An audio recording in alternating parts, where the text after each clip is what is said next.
টুল এতিয়া তেওঁলোকৰ লক্ষ্য ২৭খন টুল নিৰ্বাচনৰ অহা আগে আগে দুখন উপহাৰ দিলে এখন খোৱাঙত দিব খুব সোনকালে আৰু এখন ইতিমধ্যে দিছে গতিকে অসমৰ জনগণৰ ওপৰত যিটো ধৰণৰ কৰৰ বোজা চলিছে টুল টেক্সৰ যিটো বোজা অসম এনেও অসমৰ অৰ্থনৈতিক অৱস্থা যিটো অত্যন্ত ভাল নহয়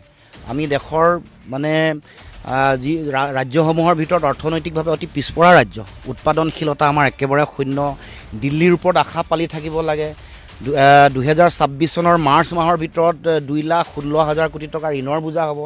তাৰ মাজত আকৌ ভোটৰ ওপৰত দানহ পৰা দি এনেকৈ টুল যেনেকৈ টেক্স লগাইছে কমাৰ্চিয়েল ভেহিকুলেই হওক সাধাৰণ মানুহেই হওক টুলৰ সংখ্যা বাঢ়ি গৈ আছে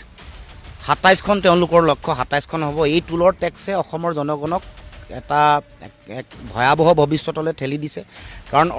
অৰ্থনৈতিকভাৱে আমি বিপৰ্যস্ত এখন সমাজ আমাৰ চাৰিওফালে কৰ কাটল বাঢ়িছে মূল্যবৃদ্ধি হৈছে তাৰ মাজত বিপন্ন সমাজখনত আৰু এইবোৰ যিবোৰ বোজা চৰকাৰৰ ফালৰ পৰা দি থকা হৈছে এইটোৱে এটা সময়ত আমাৰ যিটো অৰ্থনৈতিক কাঠামো সেইটো ভাঙি একেবাৰে থানবান কৰিব গতিকে